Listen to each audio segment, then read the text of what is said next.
దూత media, power of news. అందరికీ నమస్కారం. ముందు సంచికలో ఒక పురుషుని స్త్రీగా ఎలా మార్చడం అనేది మనం తెలుసుకున్నాం. చాలా విచిత్ర విషయాలు మనం ఆ రోజున చర్చించుకున్నాం. కానీ ఈరోజు దానికి పూర్తి వ్యతిరేకంగా స్త్రీని పురుషుడిగా మార్చాలంటే మరి దాని ప్రొసీజర్ ఏంటి, ఒక స్త్రీ పురుషుడిగా మారాలంటే ఎన్ని స్టేజెస్ ఉంటాయి, ఎంత టైం పడుతుంది, దానికి ఉన్న లీగల్ ఇంప్లికేషన్స్ ఏంటి, మరి ఎవరి దగ్గర ఈ పర్మిషన్స్ దొరుకుతాయి, ఇలాంటివి ఎంత తరచుగా చేస్తూ ఉంటాం అనేది ఇప్పుడు తెలుసుకుందాం. నేను అమెరికాలో పనిచేసేటప్పుడు ఇటువంటి కేసులు ఒక 6 భాగస్వామినండి. ఎందుకంటే ఇది ఒక్కరితో అయ్యే సర్జరీ కాదు. దీనికి కనీసం ఒక 30 మంది స్పెషలిస్టులు దీంట్లో ఇన్వాల్వ్ అయి ఉంటారు. ఎందుకంటే అప్పటిదాకా స్త్రీగా పుట్టి పెరిగినటువంటి ఒక అమ్మాయి సడన్ గా తనకి స్త్రీత్వం వద్దని, పురుషుడిగా మారాలని, ఎంత కష్టమైనా సరే తను భరిస్తుందని, తన నుంచి ఈ స్త్రీత్వాన్ని పోగొట్టమని ప్రాధేయపడుతూ కాళ్లవేళ పడుతూ తప్పిస్తున్నటువంటి ఒక విచిత్రమైన సంఘటన అది. ఆ తరుణంలో ఆ కుటుంబం ఒక్కసారిగా నిర్ఘాంతపోతుంది. ఇదేంటి, మన ఇంట్లో పెరిగిన ఈ అమ్మాయి ఇక అమ్మాయిగా ఉండనంటుంది, లేకపోతే నేను పారిపోతాను, లేకపోతే చచ్చిపోతాను, నేను ఆత్మహత్య చేసుకుంటాను, నాకు ఈ స్త్రీగా ఉండడం ఎట్టి పరిస్థితుల్లో నాకు ఇష్టం లేదు, అసలు నేను పురుషుడినే కానీ నాకు ఈ స్త్రీత్వం ఎలాగొచ్చిందో నాకు తెలియట్లేదు, ఈ స్త్రీత్వాన్ని పోగొట్టండి, నేను పురుషుడిగా మెలగాల్సిందే, పురుషులతో కలిసి తిరగాల్సిందే, పురుషుడిగా నేనుంటూ మరొక స్త్రీతో నేను శృంగారం చేయాల్సిందే. ఇవన్నీ వింటుంటే పిచ్చికి పరాకాష్ఠన, లేక మానసిక పరిస్థితి వికటించిందా, తలకి దెబ్బ తగిలి ఇలా మాట్లాడుతున్నారా, లేక డ్రగ్ అడిక్ట్ అయిపోయిందా, ఆల్కహాల్ ఎక్కువగా తాగి ఇలాంటి పిచ్చి మాటలు వాగుడు వస్తున్నాయా, ఇవన్నీ తెలుసుకుంటే మొట్టమొదటిసారిగా చేయాల్సింది ఏంటి అంటే మెంటల్ స్టేటస్ ఎగ్జామినేషన్. ఒక మనిషికి బాగున్నాడా లేదా ఎలా తెలుస్తుంది? అతని మనసుని ఎగ్జామిన్ చేసే చాలా పెద్ద లిస్ట్ ఉంటుందండి. అతని పేరేంటి, అతని ఊరేంటి, అతను చేసే పని ఏంటి, అతని తల్లిదండ్రులు ఎవరు, అతని అన్న చెల్లెలు ఎవరు, తర్వాత అతని ఇష్టాలు ఏంటి, అతని డేట్ ఆఫ్ బర్త్ ఏంటి, ఇవన్నీ కరెక్ట్ గా చెప్పగలుగుతున్నారా లేదా, ఎక్కడ డివైడ్ అవుతున్నారా, సడన్ గా తన యొక్క ఐడెంటిటీ కోల్పోతున్నారా, అంతకు విరుద్ధంగా మాట్లాడుతున్నారా, కాంట్రాడిక్ట్ చేస్తున్నారా, ఇలాంటివన్నీ ఎగ్జాస్టింగ్ క్వశ్చనేర్ ఉంటుందండి. ఆ మొత్తం క్వశ్చనేర్ ఆన్సర్ చేస్తే ఆ తర్వాత వాళ్ళు మార్కులు వేస్తారు. 100 క్వశ్చన్లు ఇచ్చారనుకోండి, 100లో ఎన్ని కరెక్ట్ గా ఆన్సర్ చేశారు, కనీసం 90 ఆన్సర్ చేస్తే నార్మల్ పర్సన్. అలా కాకుండా తనకు తానే వ్యతిరేకంగా మాట్లాడుకుంటూ డిబేట్ అయిపోతున్నాడు అనుకోండి, అప్పుడు వాళ్ళు 40-50% మాత్రం ఆన్సర్ చేశారంటే ఇందుకు పిచ్చి ఉందా, లేదా లెర్నింగ్ డిఫికల్టీ ఉందా, డిసోరియంటేషన్ ఉందా, లేకపోతే కొన్నిసార్లు స్లో పాయిజనింగ్ అవుతుందండి. మన తినే ఆహారంలో స్లోగా ఎవరైనా సరే మర్క్యూరీ కలిపారు అనుకుందాం, మెర్క్యూరీ ఇస్ మెటల్, అది ఏదైనా జ్యూస్లోనూ వాటిలో మెల్లమెల్లగా కొద్దిగా పౌడర్గా కలుపుకుంటూ వెళ్ళొచ్చు. అలా చేస్తే వాళ్ళ మైండ్ మారిపోతుందండి, విచిత్ర ఆలోచన వస్తుంది, కొంతమంది సైకోసిస్ వస్తుంది, కొంతమంది ఫిట్స్ వస్తాయి, కొంతమందికి ఏమో లెర్నింగ్ డిఫికల్టీ కాకుండా మర్చిపోతారు, ఉన్నది పోతుంది. అంతవరకు ఇంజనీర్గా పనిచేసినా ఇప్పుడు ఏం లేకుండా మామూలుగా ఒక ఇల్లిటరేట్ గా తిరుగుతున్నాడు. ఇవన్నీ కూడా మెంటల్ స్టేటస్ ఎగ్జామినేషన్ లో క్లియర్ గా మనకు తెలవవుతాయి. అది నార్మల్ అనుకుందాం. అప్పుడు కుటుంబ సభ్యులు అడుగుతారండి, అయ్యా మీ బిడ్డ ఇలా అడుగుతుంది, మరి ఆమెను మార్చడం మీకు ఇష్టమేనా అని. ఏ తల్లి, ఏ తండ్రి, ఏ తమ్ముడు, ఏ అన్న ఎట్టి పట్ల ఒప్పరండి. ఇదేంటి 4 చెంప మీద వాయించి తీసుకెళ్లిపోతారు. అయినా సరే ఆ బిడ్డ వినదు, తిరిగి మళ్ళీ వచ్చి నన్ను మార్చాల్సిందే అంటుంది. చివరికి ఒక 6 నెలల్లో వాళ్ళు మెల్లమెల్లగా వాళ్ళు కన్విన్స్ అవుతారండి, ఈమెను ఏం చేసినా సరే ఇక నార్మల్ గా ఉండే అవకాశం లేదు, మమ్మల్ని టార్చర్ చేస్తుంది తప్పితే తను మాత్రం స్త్రీగా ఉండడానికి ఇష్టపడట్లేదు. అప్పుడు వాళ్ళని వెంట తీసుకుని వస్తుందండి. వచ్చి డాక్టర్స్ చెప్తే డాక్టర్స్ కూడా ఫస్ట్ ఆశ్చర్యపోతాం, ఎందుకంటే ఇది కామన్ ప్రాబ్లం కాదు ఇది. అయితే దానికి కోర్టు పర్మిషన్ కావాలని చెప్తాం, ఎందుకంటే కోర్టు ఒక లీగల్ అథారిటీ. మనం ఏ సర్జరీ చేసినా సరే సరిగా చేస్తే సంతోషం, పేషెంట్ ఇంటికి వెళ్తారు. సరిగా చేయకపోతే అది ఒక డిస్ప్యూట్ గా మారుతుంది. పోలీస్ స్టేషన్కి వెళ్తారు, లేక కోర్టుకి వెళ్తారు, రకరకాల కాంపెన్సేషన్ అడుగుతారు, పరిపరి విధాలుగా బ్లేమ్ చేస్తారు. ఆ మనిషిని సమాజంలో తలెత్తుకోకుండా చేసేటువంటి సత్తా ఒక ఇల్ ఫార్మ్ సర్జరీ, అంటే సర్జరీ వికటిస్తే జరిగేటువంటి అనేక అనర్థాలు ఉన్నాయి. మరి ఈ పేషెంట్ ని మేము స్త్రీని పురుషుడిగా మార్చే ఈ క్రమంలో ఎప్పుడైనా సరే మనసు మార్చుకొని ఆ పేషెంట్ కనుక నాకు ఈ సర్జరీ నచ్చలేదు, నేను కోరుకునేది ఇలా కాదు, నేను వెనక్కి వెళ్ళిపోదలుచుకున్నాను, మరి నన్ను మళ్ళీ స్త్రీగా మార్చేసేయండి అంటే కుదరని విషయం. ఎందుకంటే స్త్రీకి పురుషుల మధ్యలో నిర్దిష్టమైనటువంటి నిర్మాణాత్మకమైనటువంటి అవయవాలు ఉన్నాయి, జెనిటేలియా అంటాం. అంటే ప్రత్యుత్పత్తి వ్యవస్థ డిఫరెంట్ గా ఉంది ఇద్దరిలో కూడా. కాబట్టి అవన్నీ ఒక రోజు చేసేవి కాదండి, 4 దశల్లో అవుతాయి. ప్రతి ఒక్క దశకు 6 నెలల గ్యాప్ ఉంటుంది, కనీసం 2 సంవత్సరాలు పడుతుంది. మొదలు పెట్టాలంటేనే కోర్టు పర్మిషన్ కావాలి, దానికి 6 నెలలు పడుతుంది. ఎందుకంటే కోర్టులో వాయిదాలు పడతాయి. జడ్జి గారు ఫస్ట్ చూడగానే ఒకసారి చూసి, ఏమమ్మా మళ్ళీ ఒకసారి రీకన్సిడర్ చేసుకోమ్మా, నువ్వు ఇలా కోరుతున్నావు, మరి మేము ఆర్డర్ ఇచ్చిన తర్వాత నువ్వు మళ్ళీ కోర్టుకు వచ్చేసి నాకు వెనక్కి పోవాలని కోరుకుంటే మా చేతిలో కూడా ఏం లేదు, ఎందుకంటే మేము ఓన్లీ పర్మిషన్ ఇస్తున్నాం, చేసేది సర్జన్స్ మీకు ఎక్స్ప్లెయిన్ చేసి ఉంటారు. ఆ ఎక్స్ప్లెయిన్ చేసిన విధానం ప్రకారం మధ్యదారిలో ఉదాహరణకు 2 స్టెప్ల తర్వాత నువ్వు అటు ఇటు కాకుండా ఉన్న పరిస్థితిలో నువ్వు ఆగిపోయావు అనుకోండి, అటు స్త్రీని కాలేవు, పురుషుడు కాలేవు, కాబట్టి క్షుణ్ణంగా ఆలోచించుకొని చెప్పమంటారు. మళ్ళీ 3 మంత్స్ తర్వాత మళ్ళీ పిలుస్తారు. ఆ క్రమంలో కూడా లేదు నేను తప్పకుండా పురుషుడిగా మారాల్సిందే అని ఆ అమ్మాయి చెప్పినట్లయితే అప్పుడు కౌన్సిలర్స్ ఉంటారు, లీగల్ డాక్యుమెంట్ ఉంటుంది, పేరెంట్స్, చుట్టుపక్కల వాళ్ళు, అటార్నీస్, డాక్టర్స్, ఈ అందరూ కలిసిన డాక్యుమెంట్ ఒకటి ఉంటుంది. అంటే ఈ అమ్మాయికి మేము పర్మిషన్ ఇస్తున్నాం, మీరు జాగ్రత్తగా చేయండి, ఏ కారణం చేతన్నా సర్జరీ సరిగా జరగకపోయినా సరే మీ మీద ఎటువంటి చర్యలు ఉండవు, వీళ్ళు మళ్ళీ కోర్టుకు వచ్చి మీ మీద కంప్లైంట్ చేయడానికి ఎటువంటి హక్కులు లేవు అనే డాక్యుమెంట్ చాలా అవసరం. ఎందుకంటే ఇందులో మాలాంటి surgeons, super speciality andrology surgeons ఒక 6 మంది ఉంటారు, ఒక 6 మంది గైనకాలజిస్టులు ఉంటారు, 5 మంది సైకాట్రిస్టులు ఉంటారు, కౌన్సిలర్లు ఉంటారు, కనీసం అటు 5 మంది ఇటు 5 మంది అడ్వకేట్స్ ఉంటారు, తర్వాత రీహాబిలిటేషన్ ఎక్స్పర్ట్స్ ఉంటారు. ఇవన్నీ వెరసి ఒక సర్జరీ కావాల్సిన డాక్యుమెంట్ తయారవుతుంది. తయారైన తర్వాత మొట్టమొదటి చేయాల్సింది ఏంటి, ఒక స్త్రీ పురుషుడిగా మారాలంటే స్త్రీలలో ఉన్నటువంటి స్పెషాలిటీ ఏంటంటే వక్షోజాలు, బ్రెస్ట్ ఉంటాయి, పురుషుడికి ఉండవు. కాబట్టి స్త్రీ నుంచే వక్షోజాన్ని తొలగించాలి. తొలగిస్తే అప్పుడు ఫ్లాట్ గా ఉంటుంది. షర్ట్ వేసుకున్నా టీ షర్ట్ వేసుకున్నా సరే ఒక పురుషుడు పక్కన తన పురుషుడిని ఎలాగంటూ వాడే అనుకుంటాడు తప్పితే ఈ అమ్మాయిగా ఉండేదని అతను తెలియకుండా చూడాలి. దానికి మొట్టమొదటి స్టెప్ చేసేది స్త్రీ లోపల మొగ హార్మోన్స్ ఇంజెక్ట్ చేయడం జరుగుతుంది. ఎందుకంటే ఒక స్త్రీత్వం నిలబడాలన్నా పురుష లక్షణం నిలబడాలన్నా సరే హార్మోన్స్ యొక్క సంరంభం వల్ల జరుగుతుంది. స్త్రీలో స్త్రీ హార్మోన్స్ ఉన్నాయి, మరి స్త్రీ ఇప్పుడు స్త్రీ కావకూడదు అంటుంది. కాబట్టి ఆమె ఏం చేయాలి, పురుష హార్మోన్స్ ఎక్కించాలి. ఆ పురుష హార్మోన్స్ ఎక్కిస్తే step by step every week ఇస్తూ డిపో ఇంజెక్షన్ ఇస్తూ ఉంటే స్లోగా ఆమె యొక్క సైకాలజీ మారి పురుషుడుగా అడ్జస్ట్ కావాలి. ఇవి ఇచ్చినప్పుడు కొన్ని శరీరాలు తట్టుకోలేక సైడ్ ఎఫెక్ట్ రావచ్చు.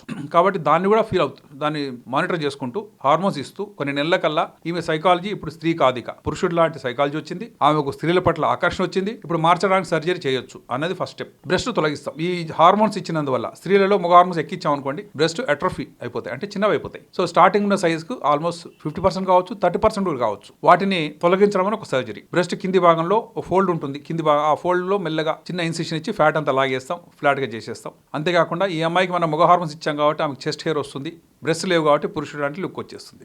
రేపు ఎక్కడన్నా స్విమ్మింగ్కి వెళ్ళినా జిమ్కి వెళ్ళినా సరే సంపూర్ణంగా పురుషుడిలాగా కనబడే విధంగా బ్రెస్ట్ సర్జరీ చేయడం జరుగుతుంది. ఇదైనా 6 monthsకి.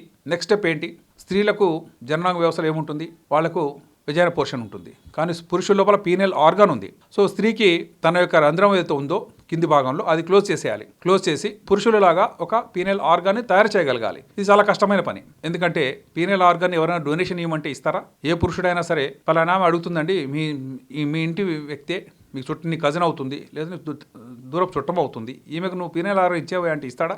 ఎట్టి పరిస్థితుల్లో అతను ఆమె బ్రదరే ఇవ్వడు. మరి ఆమెకు కృత్రిమంగా ఒక పీనల్ ఆర్గాన్ మనం తయారు చేయాలి. ఎందుకంటే ఆమె కోరుకుంటుంది. అది చేయడానికి ఫస్ట్ క్లోజ్ చేయడం, కింది కూర్చునే భాగంలో ఉండే ఆ హోల్ని స్త్రీలో ఉండేటువంటి బయట వెజైనాని క్లోజ్ చేసేస్తాం. క్లోజ్ చేస్తే దాన్ని పెరినియం అంటాం. మనం కూర్చునే భాగంలో క్లోజ్ అయి ఉంటుంది. ఇప్పుడు పీనల్ ఆర్గాన్ తయారు చేయాలి. తయారు చేయాలంటే ఇక్కడ ఫోరామ్ ఉంది. ఫోరామ్ దగ్గర థంబ్ దగ్గర ఉండేటువంటి ఆర్టరీ పేరే రేడియల్ ఆర్టరీ అంటారు. రేడియల్ ఆర్టరీ, ఇక్కడ మనం పల్స్ చూస్తాం, అందరూ కూడా నాడి చూడడానికి ఇక్కడ పల్స్ రేట్ ఎంత ఉంది అని చూస్తుంటాం. ఆ చూసే క్రమంలో దాని మీద బేస్ అయిపోయి ఇక్కడ ఫోరామ్లో ఉన్నటువంటి చర్మం కానీ దాని కింద ఉండేటువంటి కండరాలు కానీ పొరలు కానీ దాన్ని రేడియల్ మయోక్యూటేనస్ ఫ్లాప్ అంటారు. ఇక్కడ నుంచి తయారు చేసి ఆ రేడియల్ ఆర్టరీ బేస్ అయిపోయి ఆల్మోస్ట్ పెద్దగా ఫోరామ్ ఎల్బో జాయింట్ వరకు ఉండేటువంటి మాంసం ముద్దని ఆ ఆర్టరీ మీద బేస్ అయ్యి దానికి ఉండగా చుడతాం. చుట్టేసి ఇక్కడే ఉంటుంది, రౌండ్గా చుట్టి ఇక్కడ ఉంటుంది. అక్కడ కనుక అది సర్వైవ్ అయితే తర్వాత దీన్ని తీసుకెళ్ళి మన పొత్తికడు భాగంలో ఎక్కడైతే పీనల్ ఆర్గాన్ ఉంటుందో అక్కడ కట్ చేసి దానికి అటాచ్ చేయడం జరుగుతుంది. సో ఫోరామ్లో ఉన్నటువంటి ఉండజుట్టినటువంటి మయోక్యూటేనస్ ఫ్లాప్ ఒక కృత్రిమమైనటువంటి పీనల్ ఆర్గాన్గా పనిచేస్తుంది. అది తీసుకెళ్ళి మన చేతిని అక్కడ పొత్తికడు భాగంలో పెట్టాం. ఇలా పెట్టి ఈ ఎప్పుడైతే అది పొత్తికడు భాగంలో అతుక్కుంటుందో మన ఫోరామ్ నుంచి కట్ చేస్తాం. దాన్ని కనీసం 3 వారాలు పడుతుంది. అంటే ఒక ఫ్లాప్ని ఇక్కడ తయారు చేసుకొని తీసుకెళ్ళి దానికి అటాచ్ చేయడం, అక్కడ పూర్తిగా అటాచ్ అయింది ఇంప్లాంట్ అయిపోయి తెలిసిన తర్వాత ఇక్కడున్న కనెక్షన్ కట్ చేయడం. కట్ చేసిన తర్వాత ఆ ఉండచుట్టినటువంటి పీనల్ ఆర్గాన్ లావుగా బొద్దుగా ఉంటుంది. అయితే అది సాఫ్ట్గా ఉంటుంది, ఎందుకంటే అది చర్మము కండరాలు మాత్రమే ఉన్నాయి, అందులో గట్టిదనం ఉండే అవకాశం లేదు. ఇక్కడ మనం ఎక్కడ తీసుకున్న డోనర్ ఏరియా అంతా కూడా రా ఏరియా అయింది, ఆల్మోస్ట్ పెద్దగా ఫోరామ్ అంతా కూడా ఓపెన్ చేసి ఉంటుంది. కాబట్టి దానికి స్కిన్ గ్రాఫ్టింగ్ వేస్తాం, వేరే చోట నుంచి స్కిన్ తీసుకొని దాని మీద కవరింగ్ వేస్తాం. జనరల్ తొడ భాగము వీపు భాగంలో ఓన్లీ చర్మం వేస్తామండి, ఇంకేమయ్యాం. అక్కడంతా ఇర్రెగ్యులర్ కొంత కనబడచ్చు, గుంతలా కనబడచ్చు, కానీ ఆ చర్మం వేయడం ద్వారా ఈ ఫోరామ్ని కవర్ చేసేయచ్చు. ఇప్పుడు నెక్స్ట్ చేయాల్సింది పీనల్ ఆర్గాన్. ఆ రౌండ్గా చుట్టినటువంటిది అక్కడ ఆల్రెడీ అతుక్కుంది, అక్కడ సర్వైవ్ అయింది, రక్త ప్రసరణ సంతరించుకుంది, పొడవుగా ఉంది. దీనిలోకి మూత్రనాళాన్ని మనం తయారు చేయగలగాలి. ఎందుకంటే స్త్రీలు కూర్చొని యూరిన్ పోస్తారు, పురుషులు నిలబడి పోస్తారు. సో ఏ పురుషుడైనా సరే కూర్చొని పోసాడు అనుకోండి, అతను పురుషుడుగా లెక్క చేయము, ఎగతాళి చేస్తారు. చిన్నపిల్లైనా ఎగతాళి చేస్తారు, మగవాళ్ళు పెద్దవాళ్ళైనా ఎగతాళి చేస్తారు, అదేంటి అలా పోస్తున్నావు అని చెప్పి. కాబట్టి ఇతను సంపూర్ణమైన పురుషుడు కావాలంటే నిలబడి మూత్రం పోయాల్సిందే. పోయడానికి అవసరమైన ఆర్టిఫిషియల్ ఆర్గాన్ మనం తయారు చేసాం. దాని లోపల మూత్రనాళాన్ని కూడా తయారు చేస్తాం. తయారు చేసి మూత్రనాళాన్ని ఆల్మోస్ట్ ఆ మొత్తం సాలిడ్గా ముద్దగా రోల్ లాగా చుట్టిన రోల్ చివరన రంధ్రం పెడతాం. పెడితే అతను మూత్రం పోసుకుంటాడు అందులోంచి. అది సరిపోదండి, పురుషుడికి కావాల్సింది ఏంటి అంటే అది గట్టిపడాలి. గట్టిపడిన తర్వాత స్త్రీతో సంబంధం ఏర్పరచుకోగలగాలి, స్త్రీని సంతృప్తి పరచగలగాలి. దానికి కావాల్సిన గట్టిదనం ఎలా వస్తుంది? ఆ సాఫ్ట్గా మనం ఇచ్చినటువంటి రేడియో మయోక్యూటేనస్ ఫ్లాప్ అనే రౌండ్గా చుట్టినటువంటి మాంసం ముద్ద సరిపోదు.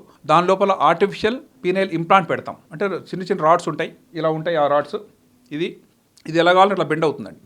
ఇదే పీనల్ ఇంప్లాంట్ అంటాం. సో అందులోకి జొప్పిస్తాం, జొప్పించి అలా ఉంచుతాం.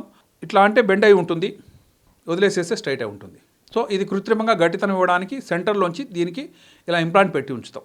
పెట్టడం ద్వారా మనం అంగం తయారు చేసాం, దాంట్లో మూత్రనాళం ఒకటి పెట్టాం, గట్టితనం కోసం ఇంప్లాంట్ కూడా పెట్టాం. ఇది బయట కనబడదు. మనం తయారు చేసిన దాన్ని బట్టి ఎంత అవసరమైతే అంత ఉంచి మిగతాది కట్ చేసేస్తున్నాం. కాబట్టి ఈ కృత్రిమమైన ఇంప్లాంట్ పెట్టడం ద్వారా దానిలో గట్టితనం కూడా వస్తుంది.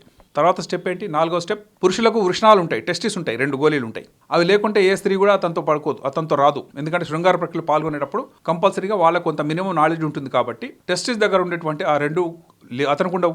ఎవరు డొనేషన్ ఇవ్వరు, ట్రాన్స్ప్లాంట్ చేసే అవకాశాలు లేవు. కాబట్టి టెస్టిక్యులర్ ఇంప్లాంట్స్ ఉన్నాయండి, రౌండ్ గోళీలా ఉంటాయి. నార్మల్గా టెస్టిస్ యొక్క ఫీలే ఉంటుంది. దాన్ని సిలికాన్ ఇంప్లాంట్స్ అంటారు. ఆ ఇంప్లాంట్స్ 2 కరెక్ట్ సైజులో పెట్టేసి ఆ సంచి కూడా తయారు చేస్తాం. ఇలా తయారు చేసిన తర్వాత అతను 4 స్టెప్లు కంప్లీట్ అయితే అతను ఆ ప్లేస్ వదిలేయాలి, ఆ ఉద్యోగం వదిలేయాలి, వేరే స్టేట్కి వెళ్ళిపోవాలి, ఎక్కడో మళ్ళీ కొత్త జాబ్ ఎత్తుకోవాలి, అక్కడ కొత్త ఫ్రెండ్ని ఎత్తుకోవాలి, పురుషుడుగా చలామణి కావాలి, అతను నచ్చిన అమ్మాయితో అతను సంబంధాలు ఏర్పరచుకోగలగాలి, అతను ఆమెతో శృంగార ప్రక్రియ చేయగలగాలి. అప్పుడు మన సర్జరీ సక్సెస్ అయినట్టు. అయితే వీళ్లకు వీర్యం రాదు, ఎందుకంటే వీర్యం తయారయ్యే సెమినల్ వెసికిల్ వీళ్ళలో లేదు. కాబట్టి ఆ వీర్యం ఎట్టి పరిస్థితుల్లో వీళ్ళకి రాదండి. ఎందుకు రాదు అని అంటే, వీర్యం ఎక్కడి నుంచి తయారవుతుంది? న్యాచురల్ టెస్టిస్లో తయారవుతుంది. ఆ తర్వాత లోపలికి పోతే సెమినల్ వెసికిల్ ఉంటుంది, ఈ 2 తర్వాత ప్రాస్టేట్ ఉంటుంది. ఈ 3 కలయిక వల్ల ఈ గ్రంథుల యొక్క రసాయన సమాహారం వల్ల ఒక వీర్యము 2 to 5 ml వస్తుంది. అదేమీ లేదు ఇతనిలో, ఎందుకంటే అతని లోపల సెమినల్ వెసికిల్ లేదు, ప్రాస్టేట్ లేదు, టెస్టిస్ కూడా లేదు, అన్ని ఆర్టిఫిషియలే. కాబట్టి ఇతనికి వీర్యం రాదు, కేవలం శృంగార ప్రక్రియలో పాల్గొనగలడు, ఇతని ద్వారా సంతానం కలగదు. ఈ విషయం అతను చెప్పుకుంటే అతని ఇష్టం. అంటే తన యొక్క స్త్రీకి, అంటే కృత్రిమంగా అతను పురుషుడు అయ్యాడు కాబట్టి అతని యొక్క స్త్రీకి ఎక్స్ప్లెయిన్ చేసుకుంటాడో, కౌన్సిలింగ్ చేసుకుంటాడో, నచ్చ చెప్పుకుంటాడో, ఏదో చేసుకొని చక్కగా ఒక దాంపత్య జీవితంలో వాళ్ళు కొనసాగిస్తూ ఉంటారు. నిజంగా సంతానం కావాలని కోరుకుంటే ఆయనతో ఉన్నటువంటి స్త్రీ నార్మల్ కాబట్టి బయట పురుషుడు యొక్క డోనర్ సెమెన్ తీసుకుంటారు. స్పర్మ్ ఆమెకు ఎక్కించడం ద్వారా బిడ్డ కలిగే అవకాశం ఉంది. కానీ ఇతని యొక్క జన్యు పదార్థంతో, ఇతని స్పర్మ్తో పిల్లలు కలగరు. ఆ విషయం గుర్తుంచుకోవాలి. స్త్రీని పురుషుడిగా మార్చడం సాధ్యమే. అంటే ఎక్స్టర్నల్గా బయటకు చూసినట్లయితే అన్నీ చేయగలుగుతున్నాం. అతనిలో మగ హార్మోన్స్ కంటిన్యూస్ ఇవ్వడం ద్వారా జీవితకాలం పురుషుల్లాగానే మెలుగుతూ ఉంటాడు. టెస్టిస్ ఆర్టిఫిషియల్ ఉన్నాయి కాబట్టి టెస్టిస్లా కనబడతాయి. వాటిని ముట్టుకున్నా సరే అది ఆర్టిఫిషియల్ తెలియదు. పీనియల్ ఆర్గన్ బాగుంది, గట్టితనం ఉంది కాబట్టి ఒక స్త్రీతో పాల్గొనగలుగుతాడు. స్త్రీ హ్యాపీగా ఉంటే కొన్ని సంవత్సరాల తర్వాత అతనే మెల్లగా ఏదో రహస్యం చెప్పుకొని నాకు పిల్లలు కావాలంటే నా దగ్గర స్పర్మ్ సరిగా లేవు, నువ్వు వేరే డోనర్ తీసుకుందాం అని వాళ్ళు చెప్పుకొని చేసుకునే అవకాశాలు ఉంటాయి. అలా ఉన్నటువంటి పురుషులు ఇప్పటికి కూడా, అంటే స్త్రీని పురుషులుగా మారినటువంటి వాళ్ళు మాకు ఇంకా ఫాలోఅప్లో ఉన్నారు, చెప్తుంటారు. సార్ మేము ఆల్రెడీ ఒక లేడీని మేము సహజీవనం చేస్తున్నాం, ఆమె ప్రెగ్నెన్సీ కూడా కలిగించాం, వేరే వాళ్ళ సెమెన్ ద్వారా ప్రెగ్నెన్సీ కలిగించాం, మాకు కూడా బిడ్డలు పుట్టారు. బయట వాళ్ళు చూస్తుంటే ఈ పురుషునికి ఆ స్త్రీకి జన్మించిన వాళ్ళుగా కనబడతారు తప్పితే ఇదంతా ఈ రహస్యం కానీ ఇంటర్నల్గా ఉన్నటువంటి విషయాలు ఎవరికి మేము చెప్పడం అవసరం కూడా లేదు. కాబట్టి మనం మార్చినటువంటి ఆ స్త్రీని పురుషుగా మార్చిన తర్వాత ఆ పురుషుడుగా మెలుగుతూ ఉంటాడు. అంతకుముందు ఏం కోరుకొని అతను పురుషుడుగా కావాలనుకున్నాడు అంటే, ముందు స్త్రీగా నేను ఎంజాయ్ చేశాను, స్త్రీల యొక్క సంతోషం అంటే నేను చూశాను, ఇప్పుడు పురుషుడుగా ఉన్నటువంటి సంతోషం నేను చవి చూస్తున్నాను, రెండూ చూసినటువంటి ఒక ప్రత్యేకమైన వ్యక్తిగా నేను మెలుగుతున్నాను, అందుకు మీకు ధన్యవాదాలను వాళ్ళు చెప్పినప్పుడు ఇంత గొప్ప సర్జరీ, ఇంత లీగల్ డాక్యుమెంట్స్ ఉన్న ఈ సర్జరీ సక్సెస్ అయినట్టే లెక్క. అలా ఉన్న వాళ్ళు ఎక్కడున్నా సరే మాకు ఫాలోఅప్లో ఉంటారండి. ఎందుకంటే భవిష్యత్తులో ఏ కష్టం వచ్చినా సరే వేరే వాళ్ళు దీన్ని టచ్ చేయరు కూడా. కాబట్టి వాళ్ళ జీవితం కొనసాగే విధంగా వాళ్ళకి అడ్వైజ్ ఇస్తూనే ఉంటాం. ఇలాంటి అరుదైన సంఘటనలో మేము పాల్గొన్నందుకు, అవి సక్సెస్ఫుల్ అయినందుకు నిజంగా నేను గర్విస్తున్నాను. హాయ్, నేను మీ RP Patnaik. Please subscribe to Dootha Media. For more updates, please subscribe Doota Media.